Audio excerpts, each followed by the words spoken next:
Hi guys, Andy here again with the diesel heater. Just giving you a little update on what's happened. Been using it for about 2 months now, and this one is heating my home through a hole in the wall. So there it is guys. For those of you who haven't seen it before, I made this wooden box for it to go in, and this metal lid. I mean, we tend to just use what we've got to hand, don't we? And then we've got the heater going through like a 4-inch hole in the wall there. There's the air intake. I've got it running off 12 volt supply. Just going through into the house, into a plug socket, and we've got the control unit which normally sits on the front of the machine. We've got that inside the house as well, so we can pick up the temperature from in there and switch it on and off from in there as well. Can't see this very well, but we've got the exhaust coming through. There's like a 4-inch hole underneath the machine, and it's like a 1-inch pipe coming through a 4-inch hole in the wooden box, so there's plenty of room around it to for the heat not to make the wood hot, and also it allows some air in for the machine to burn. Now I've been having this on every day for the last couple of months. Today for instance, it's been on since about 8 o'clock this morning. It's about 2 o'clock now. Still diesels, it's usually like, I mean this holds a gallon, and that's probably used to a litre and a half. I've probably it was a cold morning this morning here for us. It was -4. I know some of you in Canada will laugh at that and tell me it's -32 there, but yeah, it was a cold one for us, so switched it on straight away. I had it on number 3. It does go up to number 6, but I never seem to have it on full. I have it on like 1, 2 or 3 maximum really. Most of the day I'll have it on, if I leave it on all day, on just number 2 really. And it's probably using, if I use 3 litres in a day of kerosene, by the way, that's the most of it I've ever been using. So yeah, running it on kerosene, I said it's about £1.15 a litre I'm paying, and I get it in these AdBlue containers. They hold about, I think it's about 2.5 gallon, and they come with these really handy little spouts, not too heavy to pick up as well, so yeah, they're really useful to use when picking that up. And the power supply hasn't been a problem either. This is a 30 amp power supply from the 240 main, switched it to 12 volts obviously, and I haven't had a problem with it. It's been on for hours and hours and hours, 2 months, but I switch it off at night time when we're not using the heater, and not been a problem at all. Put a link for that in the description as well. They're about $19.99 I think.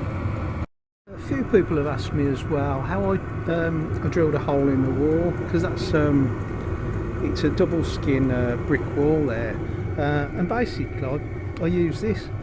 If people that don't know, this is called a core drill. This is a 4-inch core drill. For that machine you actually only need like a 3-inch hole, but for mine in the summer months I'll be using that outlet as an air conditioning outlet. So there's your core drill. You do want quite a powerful hammer drill, an SDS hammer drill to use on this. Or if you use like a weaker or a cordless drill, you just burn them out. These really do take a little bit of turning. Because I drill through like a double thickness wall there, what I did, I I sent like a long thin drill, well, thinner than your finger. I sent that through first, and I drilled from the outside, and then I drilled from the inside, just chipping off little bits of brick in between. Got a nice neat round hole there. But you do quite often need to make a hole in the wall, whether it's your outlet is going into the to the building, you've got the machine outside, or you've got the machine inside and you need to let the exhaust gases out. So quite often you've got to get some holes drilled in the wall. A few people use like an air vent, air brick, and I've even saw these coming out of cat flaps as well. So yeah, that's your core drill. I'll put a link to these in the description as well. They're not too expensive. Okay guys, so we're inside the house now. It's absolute toast in here. We're on the other side of the wall. There's the vent coming from the machine. And I put this different vent on. This is quite good. This multi-directional flow vent. We've got a hole in the wall there where the control panel goes to the machine. It's nice and easy to use. In the morning, just get up, I switch the switch on at the plug hole, press that for a second, press it again, and leave it alone. I was quite scared of these to start with, obviously being, burning fuel near to the house, but I don't have a problem with them at all now. I just switch it on in the morning, leave it, don't worry about it. Within a few minutes it's heated up nicely. I'll go and check on it a bit later on, make sure, top the fuel up and make sure it's all okay, but yeah, not a problem at all. Would I want the machine in the house? Probably not.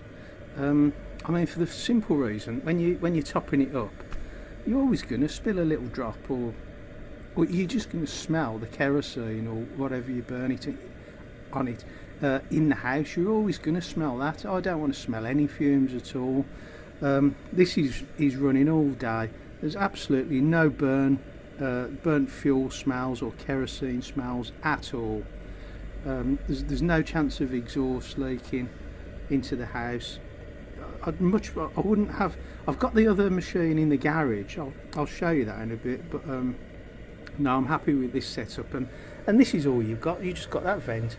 You haven't got some big bulky thing in your lounge. So yeah, this is my setup, and I'm really happy with it. Hey guys, so we're in the garage now with my other heater. I spent a little bit of time in here today. I've only had it on setting 2. As you know, these go up to setting 6, and it really roars when you've got it on setting 6. Show you the power supply for those of you who haven't seen it before. And that's where I've got the exhaust going out of the garage. It's a wooden garage wall, so I put a little bit of metal pipe with some sand and cement around that to give it a barrier. I'll put a link to these flexible extension pipes in the description as well. They're useful, because I think sometimes the pipe that comes with the machine is not always long enough for your situation.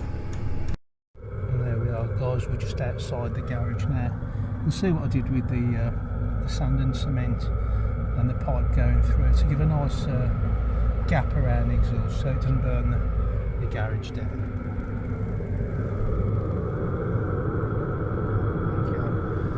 No condensation coming out of that at all there, and it's not too noisy either. Okay, so we're back into the back patio, to the house heater. Talking about the condensation, I know people worry about all the condensation coming out. So I never have hardly any come out of this. You might have just a little bit of wet in the morning on startup. I know you're supposed to have this drip facing downwards, but honestly I don't get much at all, just with using the exhaust with the basic the machine with the basic exhaust. And I think if you did get much condensation in there, it's going to burn off, because that's like really hot. Oh, but this is it's been one of the best things I've done, guys. A couple of months time, this will all go away, be packed away in the shed, and on the other side of that wall there, we'll have the air conditioning, and this will be the outlet. This will be the outlet for it. I'll probably make when I'm doing, I think in the summer, a nicer, a better little container, or I'll see what I can come across. Maybe I can come across a nice little smaller metal container. I had this one a little bit bigger to start with, because I had a 12-volt battery in there and a trickle charger, but I could have it half that size now. I mean, being wood is okay, because there's no heat comes off the machine, the sides at all. It's just down to the keeping a gap around the exhaust, and obviously this bit gets pretty warm, but not like stupid. But I'll try and find a metal tin, or if I come across some metal. We just tend to make use of what we've got, don't we, really, with these boxes. No one wants to. The whole point of this is to save money, so no one wants to go out and spend a fortune on making a beautiful cabinet for these machines. So thanks very much for watching, guys. If you haven't already seen some of my other videos with these heaters, we're making use of some of this waste exhaust gases in a couple of those videos. They're quite interesting. Got some brilliant comments come through, great ideas if you look through the comments from some of the other YouTubers, some clever people out there. But yeah, I really appreciate you watching. Please check the other videos out, and give us a like and subscribe. Bye, guys.